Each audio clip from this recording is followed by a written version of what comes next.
Aleluya. Yo quería explicarles algo. Más que contarles, voy a leer bastante la Biblia, porque hay un personaje muy, muy importante que cuando estaba de estudiante en la casa bíblica,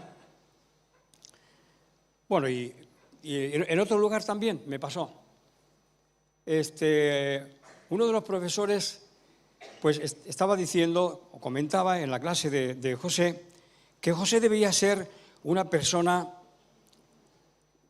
inteligente y con un carácter más bien difícil, duro y sin misericordia.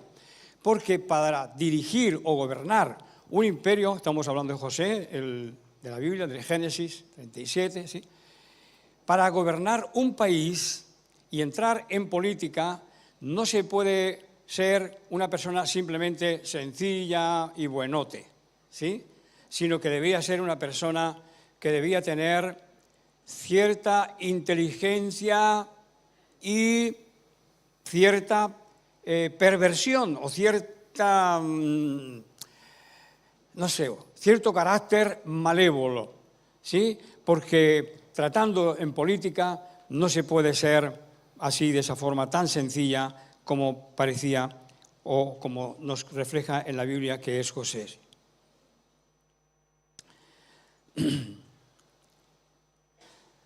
Así es que a mí me causó esto una sensación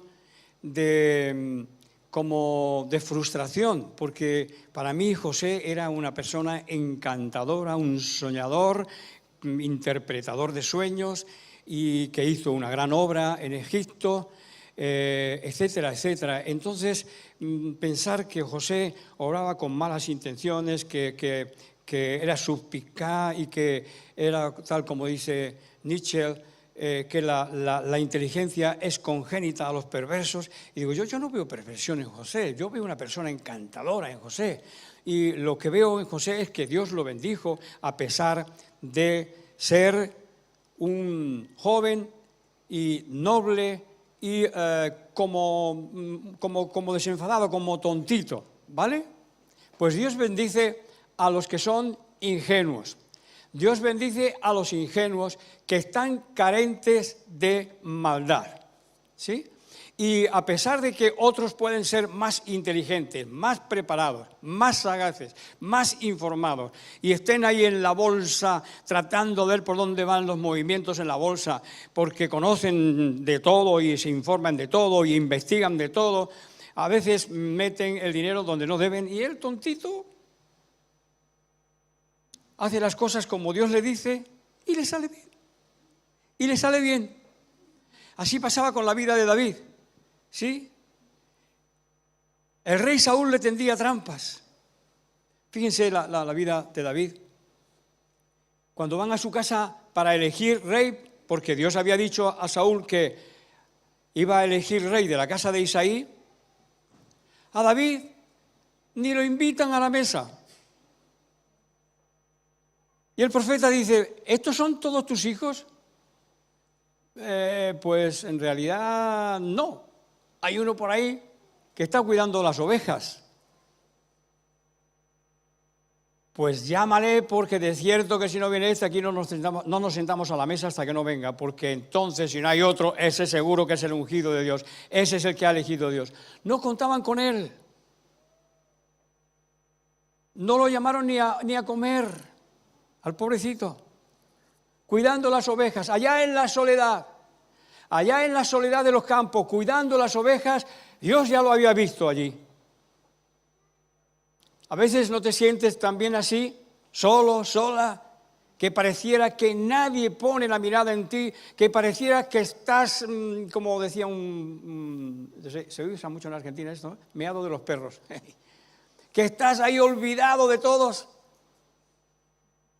Pero si hay un corazón íntegro en tu vida, ten por cierto que Dios te está viendo y que llegado el momento te llamará a la mesa. Y no a cualquier mesa, a su mesa. Después Saúl Cuando empezó a tener éxito y se acercó a la corte, y le tocaba el arpa y todas esas cosas que sabemos, que conocemos en la Biblia,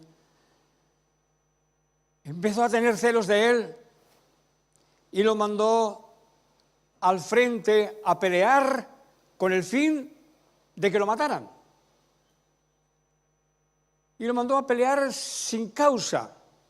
Si me traes 100 prepucios, el que tenga entendimiento entienda, de filisteos, te daré a mi hija por esposa. Y ahí va David: ¿quién soy yo y quién es mi casa para que el rey piense en mí y me conceda nada menos que a su hija por esposa? Y ahí va David. Y se metía David, y ahí venía con los 100 prepucios, qué cosa más grosera, ¿no?, de filisteos. Y Saúl se quedaba sorprendido, pero ¿cómo puedes, Dios, bendecir a este bobito? Mira, vamos a hacer otra prueba. Tráeme otros 200 prepucios de filisteo, yo qué sé.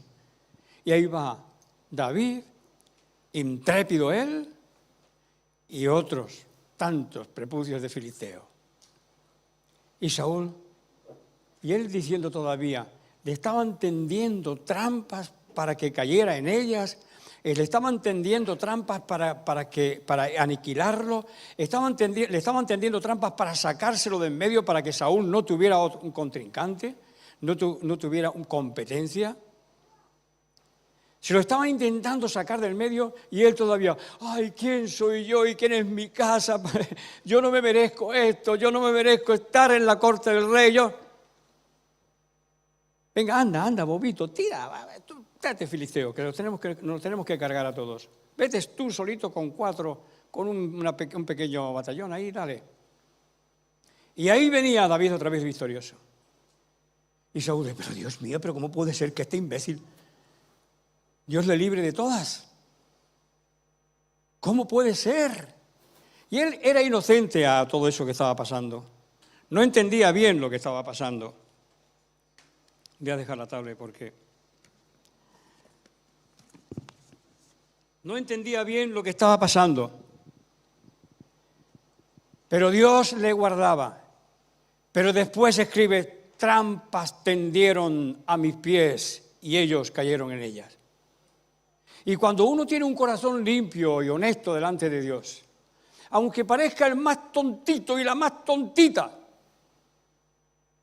el menos preparado, Dios va a cuidar de ti, porque va a haber la limpieza de tu corazón. Y en medio de las aflicciones, el más tontito y la más tontita sale para adelante. Y el más listo cae en sus propias trampas. Amén. Así que la historia de José, el hijo de Jacob, es una representación viva de una gran verdad. A los que aman a Dios, todas las cosas les ayudan a bien. Romanos 8, 28. Y dice: y sabemos que a los que aman a Dios, todas las cosas les ayudan a bien. Esto es, a los que conforme a su propósito son llamados. Según esto, José parece haber hecho siempre lo que era correcto. Pero lo que más importante que eso, lo que hizo fue tener su corazón abierto para Dios. Hacerlo y hacer las cosas por la razón de vida o porque no le quedaba más obligación. A este también sus hermanos le tendieron una trampa. El pobrecito era jovencito y no tenía quizás maldad, pero presumía de la túnica que le había hecho su papá. Era el hijo de la esposa amada. Los otros las había tenido con una mujer que el suegro le había engañado y le había puesto la hija mayor. Dice: hombre, porque esto se tiene que hacer así. Aquí en nuestra tierra, cuando alguien demanda de un patriarca, de un padre, una hija, se le da la mayor, primero la mayor y después la demás. Y entonces le dio a la mayor en vez de a Rebeca. Y cuando tuvo este hijo, Pues era su hijo amado porque era de la esposa que amaba, ¿sí? Y le hizo una túnica de colores. Pero es que además no es solamente que Jacob quizás lo hizo mal, dándole preferencia y dándole unos mimos especiales, cosa que los padres no debemos hacer. Aunque hay hijos que son más melosos que otros, que están todo el día ahí dándote cariños y dándote besos, y a otros les cuesta más, pues hay que optar por buscar el equilibrio. Aunque el desequilibrio no lo hayas producido tú, sino que un hijo es más cariñoso o una hija es más cariñosa que otra o que el otro, el padre tiene que estar al tanto para no provocar envidias. ¿Qué dices? ¿Los papás? ¿Y la mamá? Claro, por supuesto las mamás. ¿Ves eso? Los papás y las mamás, ¿se entiende, verdad? Tenemos que estar al tanto para que no se produzcan esos desequilibrios en nuestros hijos, que no son desequilibrios que a veces uno provoca, sino que cuando estás ocupado en alguna cosa y estás haciendo algo, viene y te da un beso, o te agarra de la pierna, o te dice papá te quiero, o mamá te quiero. Y en cambio a otro de nuestros hijos puede costarle más. El caso de Jacob, amaba a José sobre los demás. Y entonces José se la tenía creída. Y no es que se la tuviera creída, es que realmente hay personas que tienen valores superiores a los demás, o que tienen dones, han sido dotados con ciertas cualidades que a otros les cuesta más, ¿sí? Y José tuvo sus sueños y tuvo la ingenuidad de contarle sus sueños a sus hermanos. Y como no estaba en el imperio de Egipto todavía, ni estaba frente a un reino, sino que estaba frente a una familia numerosa, pero una familia, y Dios le muestra esos sueños. ¿Y saben qué pasa? Que como ahora no tenemos la capacidad, hemos perdido la capacidad, y esa relación intrínseca, esa relación familiar profunda con los sueños, hemos perdido esa cualidad. Pero en la antigüedad no, en la antigüedad la gente interpretaba los sueños. Cuando alguien contaba un sueño, sabían lo que quería decir. Y cuando José contó su sueño a sus hermanos, hombre, mira, estábamos en el campo segando y 12 haces de cebada o de cereales se elevaban delante de mí y se inclinaban ante el mío. Digo, vaya con el niño que se le han subido los humos con la túnica de colores que le ha hecho el padre. Y después tuvo otro sueño parecido, pero más amplio, más grande todavía. Soñé que 11 estrellas y el sol y la luna se inclinaban ante mí.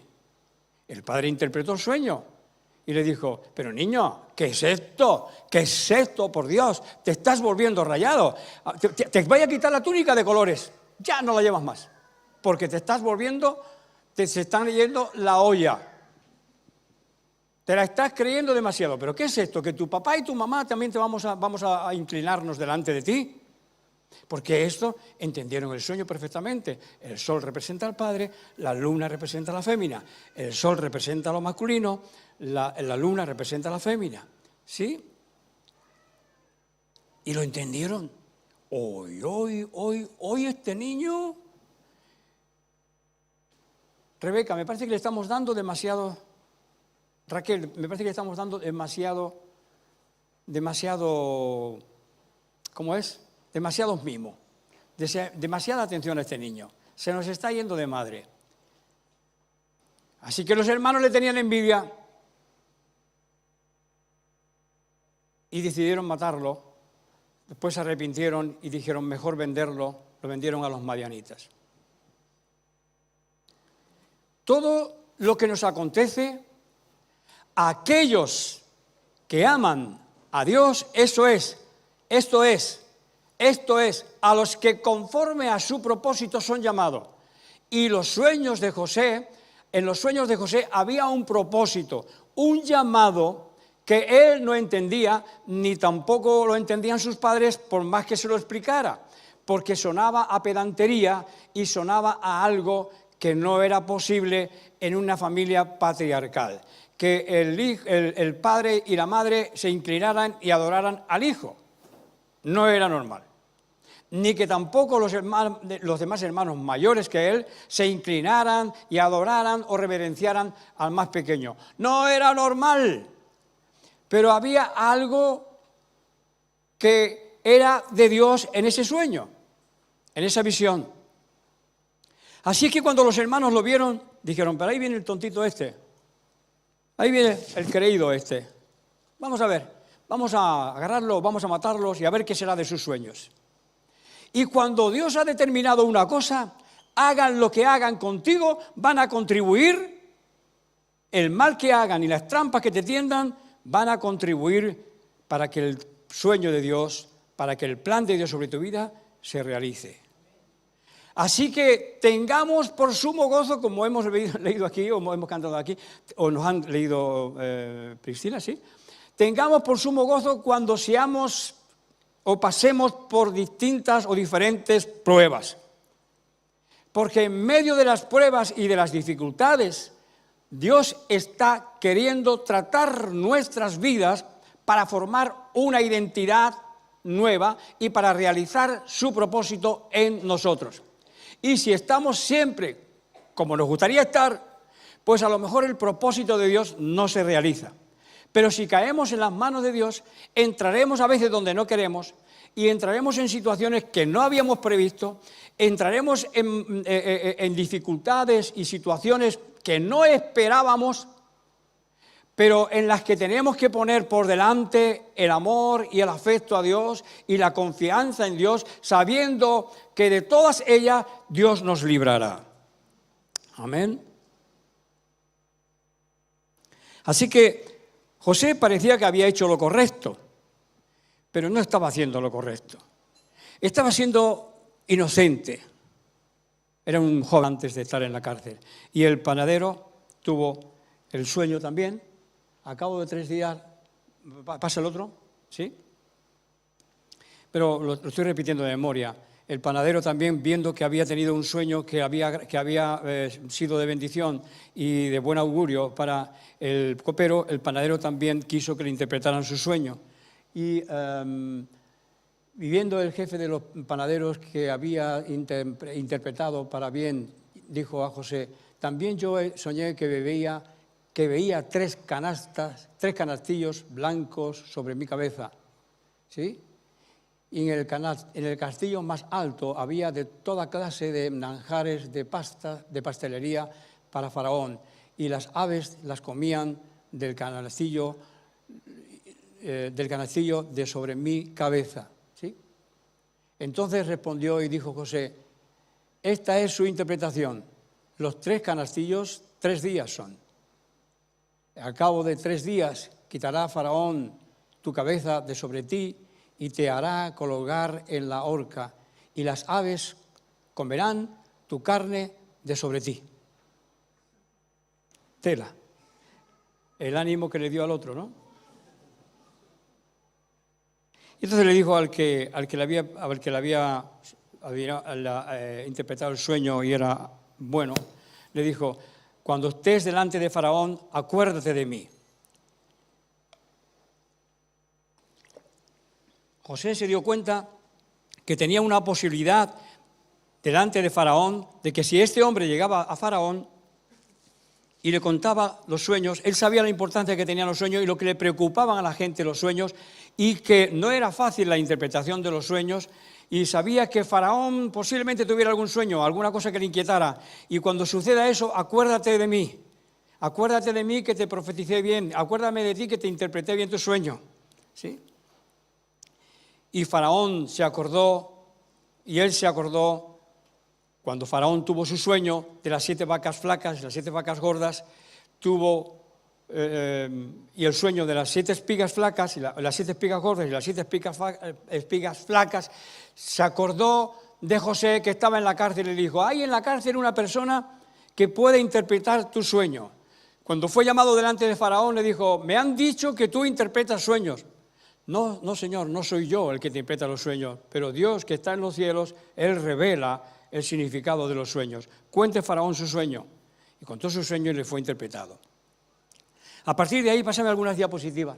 A partir de ahí, José, el despreciado, el desechado, como puedes estarlo tú, como puedes sentirte tú en alguna ocasión. Pero si estás en la voluntad de Dios, si estás haciendo lo que Dios quiere, es decir, si hay un corazón noble, si no te planteas estrategias raras para salir de la situación en la que estás, llevándote por delante a alguien, sino que estás con un corazón limpio, con un corazón sincero, Dios va a ir preparando el camino para que llegues a donde tienes que llegar, para que realices aquello para lo que Él te ha diseñado y te ha creado. Amén. Así es que una vez que José interpretó los sueños de Faraón, se dijo, ¿quién mejor que Faraón? ¿Quién mejor que tú para dirigir y administrar los bienes y el reino de Faraón? Y lo nombró segundo en su lugar. Esta imagen muestra a un súbdito de Faraón en un tono amistoso. Nunca hay imágenes así, de siervos de Faraón que lo abracen o que le saluden o que estén en esa cercanía. Ese solamente era José. Hay grandes descubrimientos que se han hecho sobre la vida de José. Este hombre sencillo, este hombre que era inocente.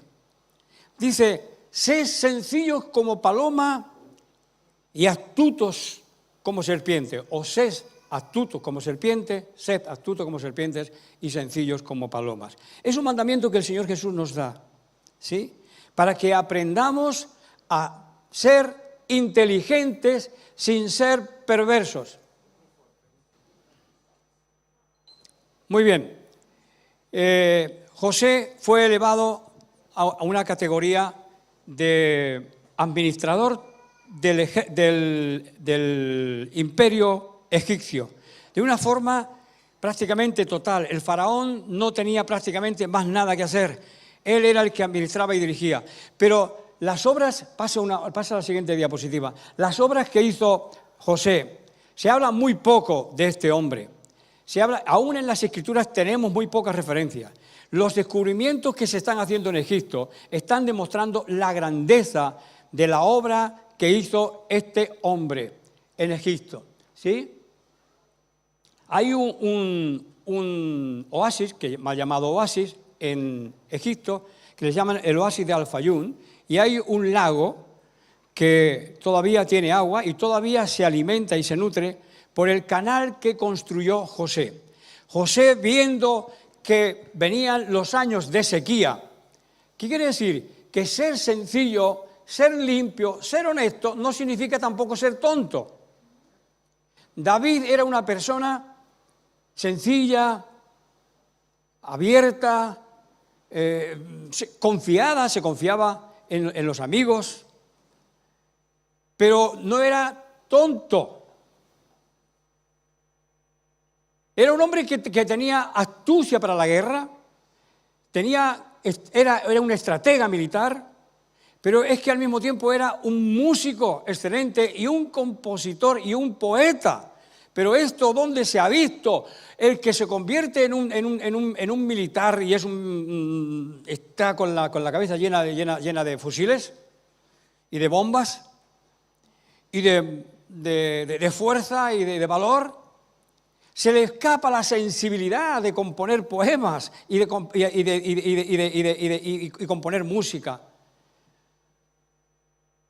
El que es muy dado al arte a veces es un poco afeminado, pero es que David era un hombre de arriba a abajo y al mismo tiempo era una persona sensible, capaz de componer versos y capaz de componer los mejores poemas. Poemas realmente inspirados que están hasta hoy y son inigualables. Se daban dos características en él: la sencillez, la humildad, la inteligencia, la inspiración, la perfección. Hasta que cometió, hasta que se le fue. Se descuidó, se la creyó demasiado. Este es un problema también. Cuando no la creemos demasiado. Nace el orgullo y a partir de que nace el orgullo empieza a nacer nuestra desgracia. Amén. Pero José fue llevado al triunfo. Mire, este es el canal el canal de José, todavía está activo. Construyó un canal de no sé cuántos kilómetros. ¿Sí? Pasa a la segunda diapositiva. Esto por aquí va el canal que construyó José y tiene dos derramas, ¿sí? Dos variantes. Ese canal lo construyó José. Viendo la necesidad que se venía sobre Egipto, no se conformó con las cosechas que de suyo el río produciría, el cauce del río o el desbordamiento del río Nilo que sucedía cada año. No se conformó solamente con los bienes o las riquezas o las cosechas que produciría eso, sino que las duplicó, las dobló. Construyó esos canales, todo eso era de regadío, y hizo un embalse ahí que es como un mar, es una especie de mar, ¿sí? Almacenando el agua para el tiempo de las sequías, para el tiempo de las dificultades. Es decir, que si hubo 7 años de vacas gordas, esos 7 años los prolongó, porque tenía reservas de agua para seguir sembrando. De tal manera que esto de la sequía que nos está ocurriendo hoy, pues ya pasaba en la antigüedad también. Con esto se hizo dueño prácticamente del medio mundo, del mundo conocido, porque todos se hicieron deudores de Faraón. El imperio y las riquezas que consiguió para Faraón fueron tremendas, tremendas. Pasa otra diapositiva más, ¿sí? Este sigue siendo el canal que está todavía útil, se utiliza todavía ese canal, ¿sí? Lo han agarrado en la zona más limpia, pero pasa por algunos lugares donde está todo lleno de norias a un lado y a otro para sacar el agua para regar. Amén. José, una vez situado en Egipto y en abundancia, llegaron sus hermanos a él para que se cumpliera el sueño que había tenido. ¿Sí? Para que se cumpliera el sueño que había tenido.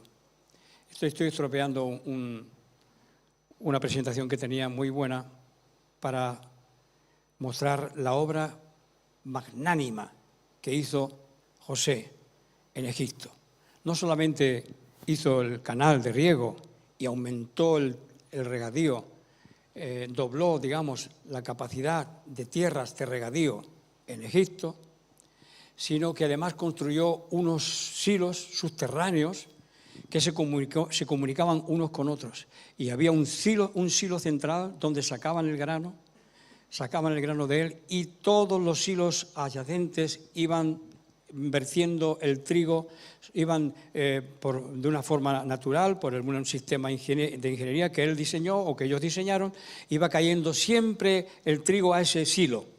Cuando iban sacando el trigo de ahí, iba cayendo el trigo de los otros silos. Y ahí tenían poleas para sacar el trigo e ir suministrando a los que venían en busca de alimentos. Fue tremenda la obra que hizo. No solamente tuvo un sueño, sino que lo creyó y lo puso en práctica. Y lo puso en práctica y enriqueció a Egipto. Y a partir de ahí Egipto fue lo que fue. ¿Y por qué sabemos nosotros o conocemos tan poco de José al referente a esto en la Biblia? Llegaron sus hermanos a pedir trigo allá. Conocen ustedes más o menos la historia, ¿verdad? Pero yo quería, si me sale esto.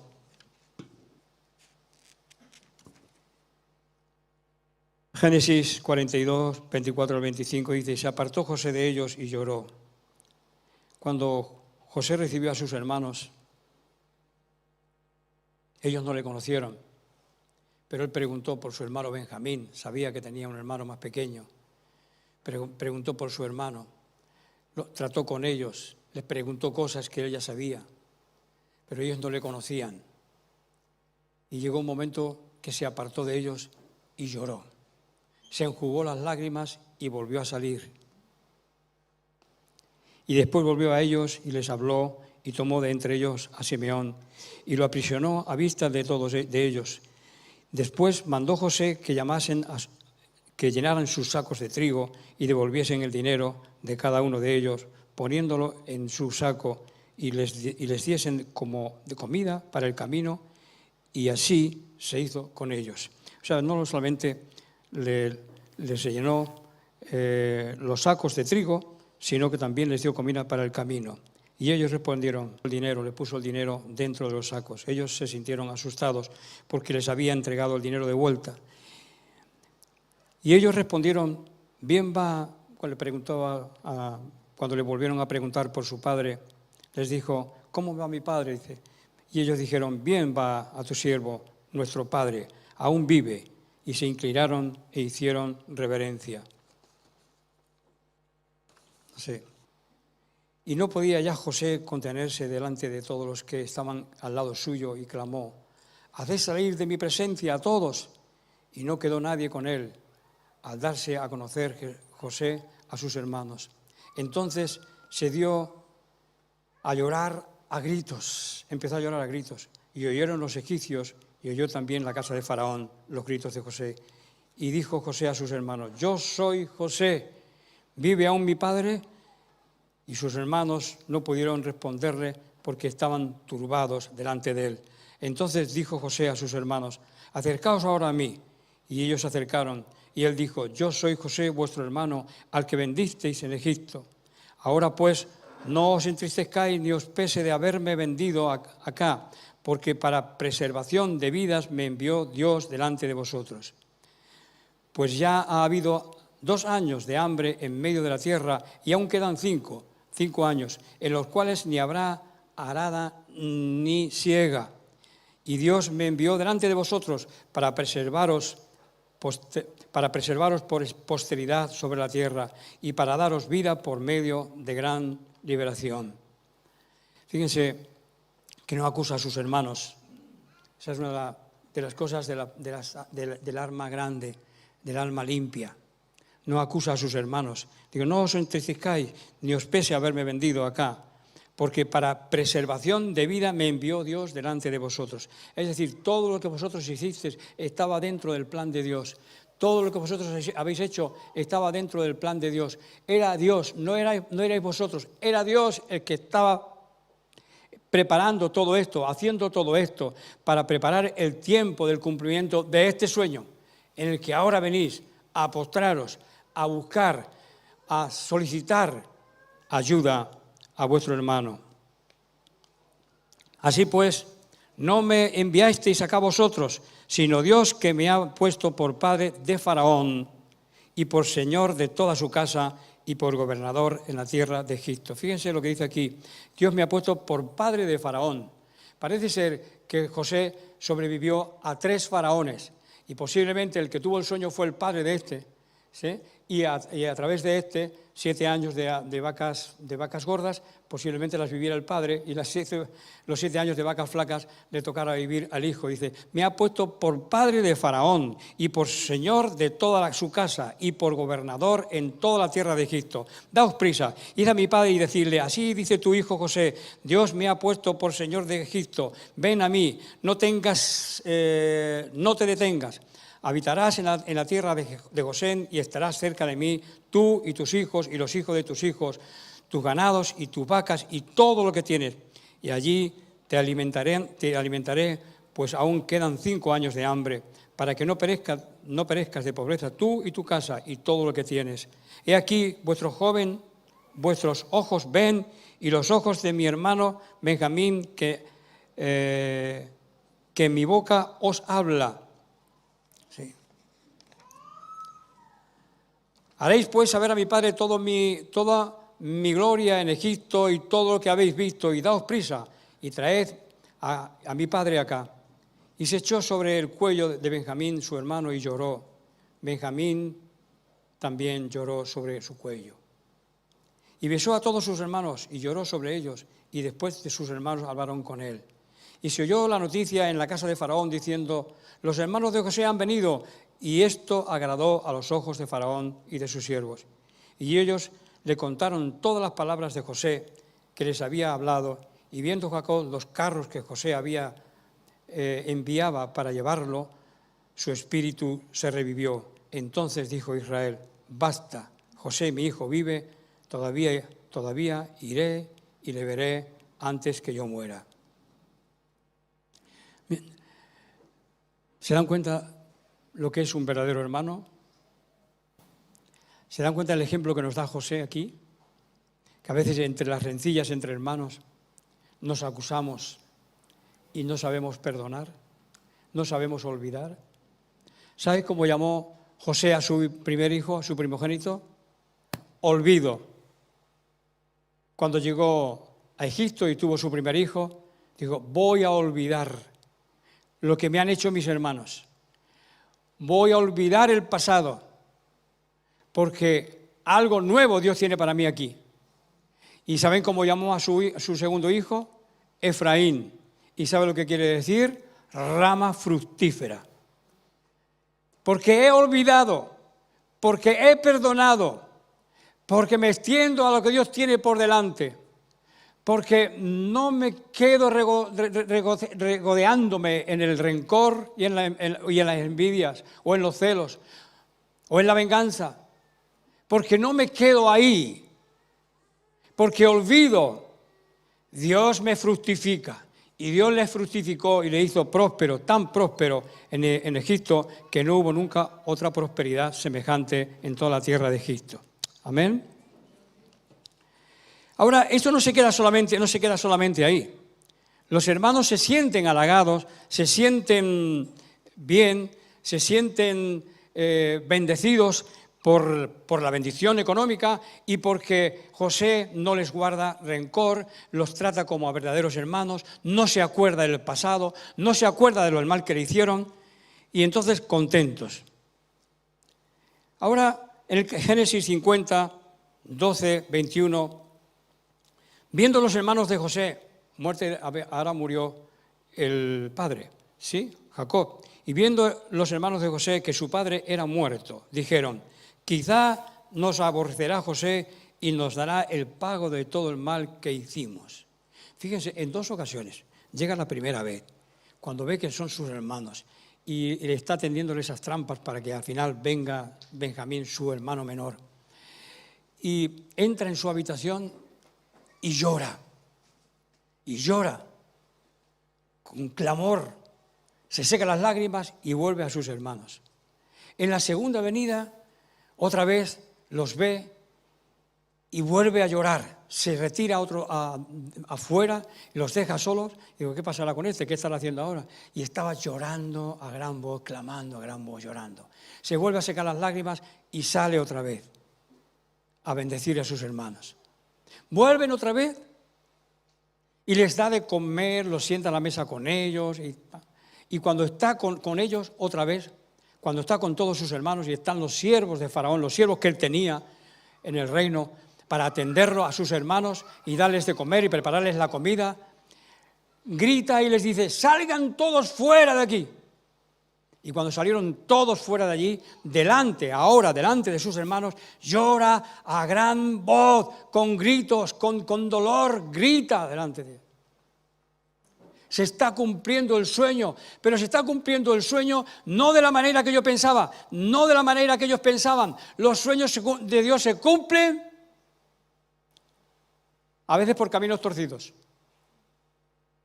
a veces cuando menos piensa, o en las situaciones que menos esperas. Si Dios ha hablado algo de ti y las cosas van en la dirección contraria a la que tú pensabas, a la que tú habías concebido en un principio, si los sueños o lo que te sucede va en dirección contraria de lo que tú habías interpretado o de cómo tú habías interpretado tu sueño, posiblemente es que el sueño no lo tienes que realizar tú, sino que lo va a realizar Dios. Porque lo que viene de Dios lo va a realizar Él en ti. Los sueños que tú te imaginas y todas las ideas e ideotas que te salen a ti, o que tú piensas, o que tú quieres, te vas a tener que esforzarlas por realizarlas tú.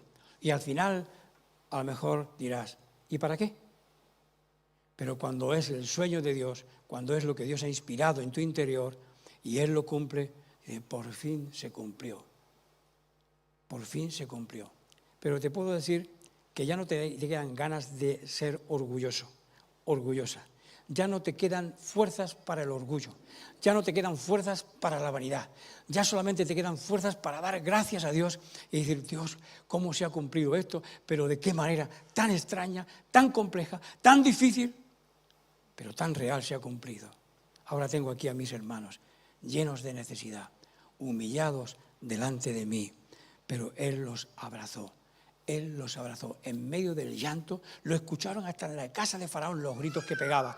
Los gritos que pegaba lo escucharon hasta los siervos de Faraón. En la casa de Faraón escuchaban sus gritos de dolor, de no sé qué. ¿Pueden entender un poco la mezcla de sentimientos que se agolpaban en la vida de José? Pero lo que es sorprendente es que él había olvidado, Manasés, su hijo, olvido. Pero el problema es que sus hermanos no olvidaban, habiendo sido los transgresores, habiendo sido los que habían tramado todo esto contra él, todavía tenían miedo, sus conciencias no estaban limpias, no se sentían perdonados, no conocían lo que es el perdón, no sabían lo que es el perdón. Piensa el ladrón que todos son de su condición. Y como ellos no perdonaban, pensaban que José quizá tampoco les había perdonado. Y dicen esto, viendo los hermanos de José que su padre era muerto, dijeron, quizás nos aborrezca José y nos dará el pago de todo el mal que hicimos. Todavía están ellos en su conciencia. El malo se retuerce en sus malos pensamientos. No eran libres. ¿Qué le pasó a José? Y entonces se inventaron una estrategia, una coartada. Y vinieron a decir a José, tu padre mandó antes de su muerte diciendo, así diréis a José, te ruego que perdones ahora la maldad de tus hermanos y su pecado, porque mal te trataron. Por tanto, ahora te rogamos que perdones la maldad de los siervos de Dios, tu Padre. Y José, ¿cómo dice? Y José, mientras hablaban, lloró mientras hablaban. Que por diciendo, qué lástima, Dios mío. ¿Por qué la gente no cambia? ¿Por qué no cambiamos? Siendo que la bondad de Dios está ahí.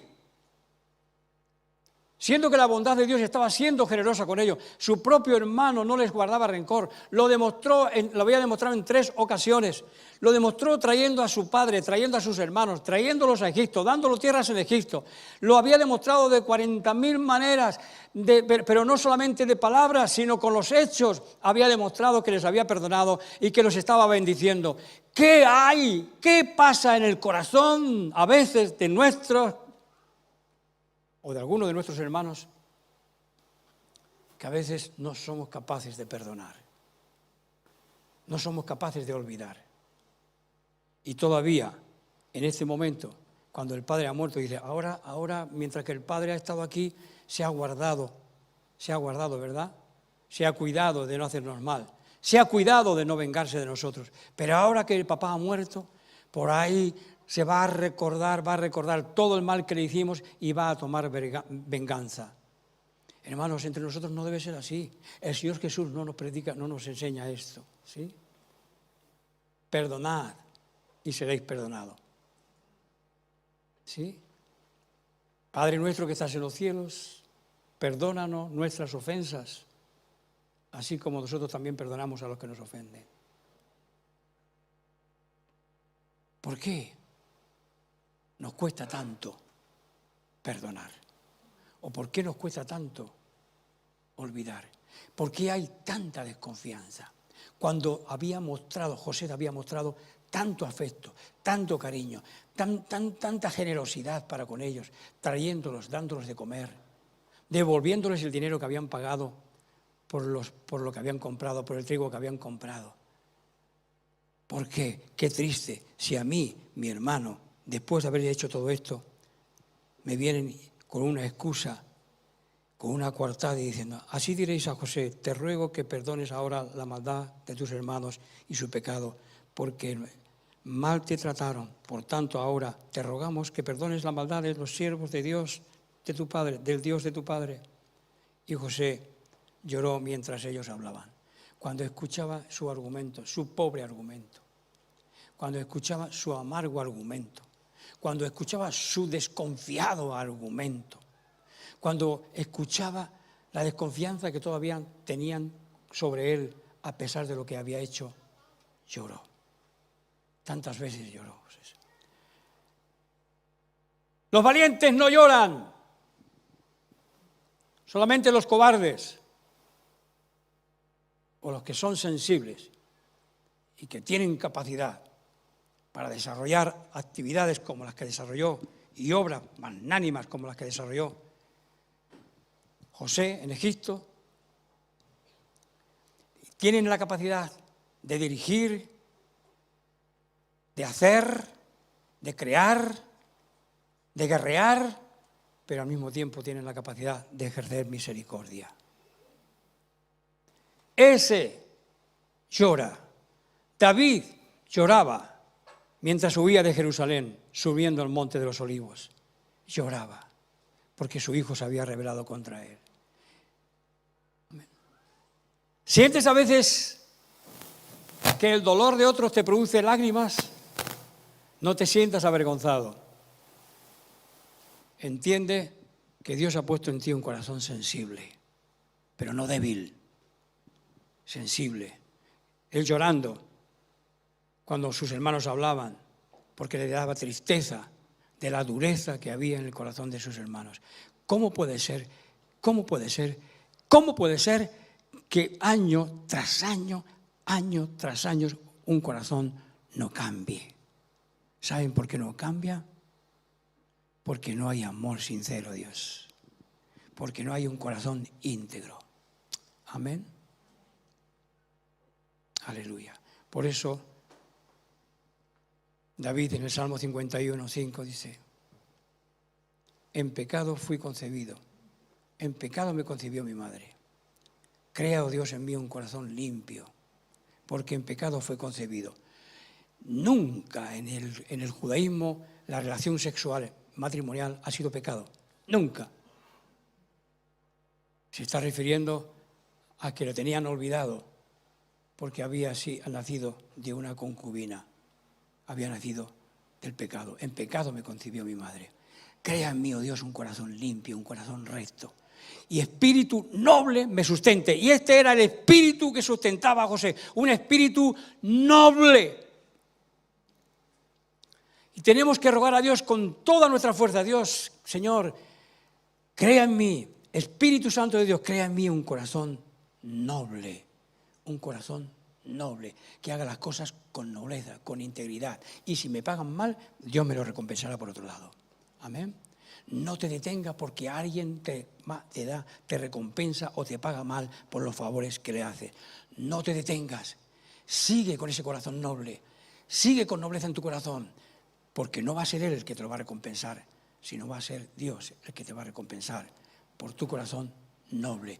Y allí donde estés, en tus soledades, en tu rincón, cuando te refugias en el lavabo de tu trabajo, porque te han ofendido, ahí en ese lugar quebranta tu corazón y pide nobleza a Dios. Dios, a pesar de lo que me hacen, a pesar del sufrimiento, que mi corazón permanezca con nobleza delante de ti y con integridad. Porque no van a ser ellos, sino vas a ser tú el que me va a recompensar. Amén. ¿Sí? Sed sencillos como palomas, o astutos como serpientes y sencillos como palomas. Amén. José era sencillo, pero era súper inteligente y súper capaz. Gobernó el imperio de Egipto. Y no, como decía el profesor, no puede gobernar un imperio un tontito. Pero sí, ojalá Dios nos dé que nos gobierne alguien con inteligencia, pero con un corazón íntegro, con un corazón noble. Que los políticos que nos gobiernen les sustente un corazón noble y no solamente de egoísmo y de avaricia. Amén. Pero entre nosotros no debe ser así, entre nosotros no debe ser así. Estamos luchando contra nuestras propias impulsos, con lo que el diablo nos sopla a veces al oído para tomar venganza. Al Señor Jesús también. En el huerto de Getsemaní, el diablo le tienta y pide a Dios: oh Dios, no es posible que pase esto de mí, no es posible que pase esta copa de mí, pero no se haga mi voluntad sino la tuya. Y por la angustia que la que estemos pasando, que espíritu noble te sustente, y que la gracia de Dios te aliente y te dé sabiduría para salir adelante. Mi Dios es más fuerte, fuerte, más grande que el amor, más fuerte que el dolor. En todo tiempo adoro su nombre. Amén, aleluya. Mi Dios es más grande, grande. Mi Dios es más fuerte, fuerte, más grande que el temor, más fuerte que el dolor. En todo tiempo adoro su nombre. Mi Dios es más grande, grande. Mi Dios es más fuerte, fuerte, más grande que el temor, más fuerte que el dolor. En todo tiempo adoro su nombre. Mi Dios es más grande, grande.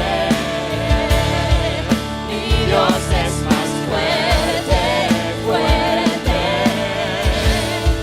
más grande que el temor, más fuerte que el dolor. En todo tiempo adoro su nombre. Nada puede callarme. Amén. Nada puede En todos los momentos que vivió José, momentos difíciles que vivió José, en todos ellos Dios fue más grande que las circunstancias que vivió.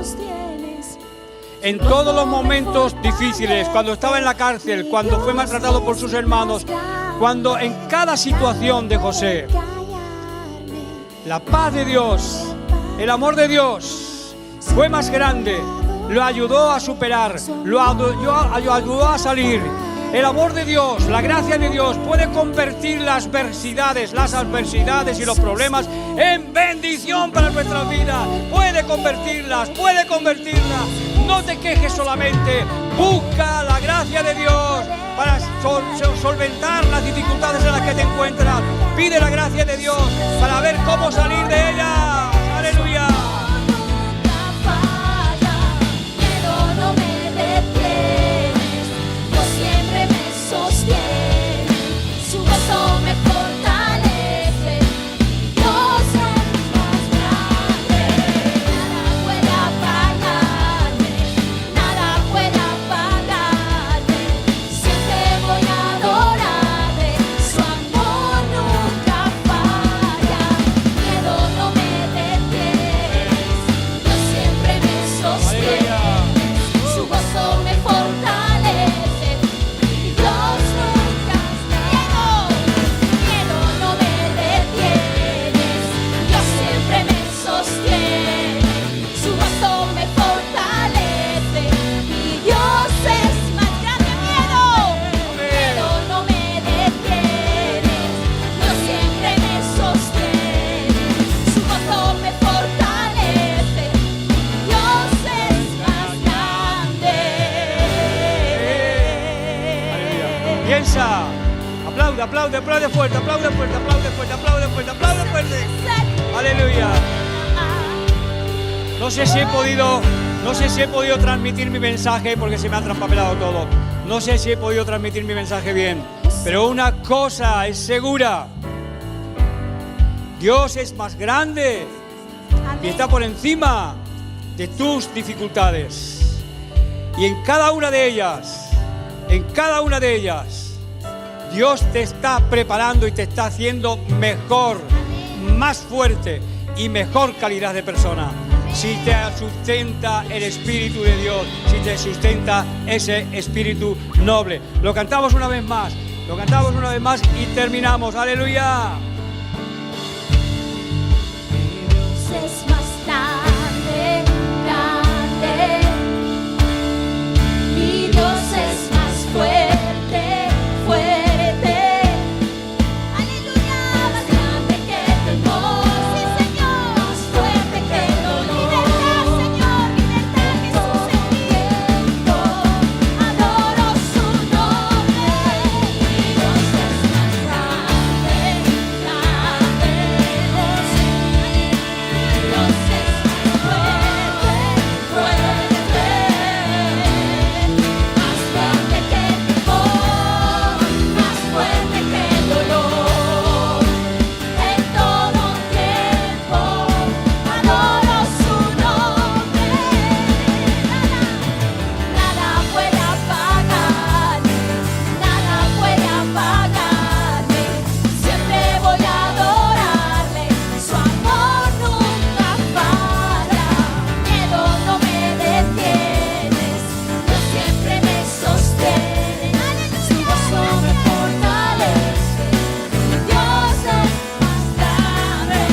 Mi Dios es más fuerte, fuerte, más grande que el dolor, más fuerte que el dolor.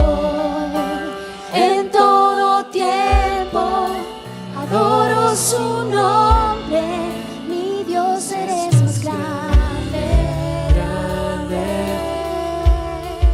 Mi Dios es más fuerte, fuerte, más grande que el temor, más fuerte que el dolor. En todo tiempo adoro su nombre. En todo tiempo adoro su nombre. En todo tiempo, cada día adoro su nombre. En todo tiempo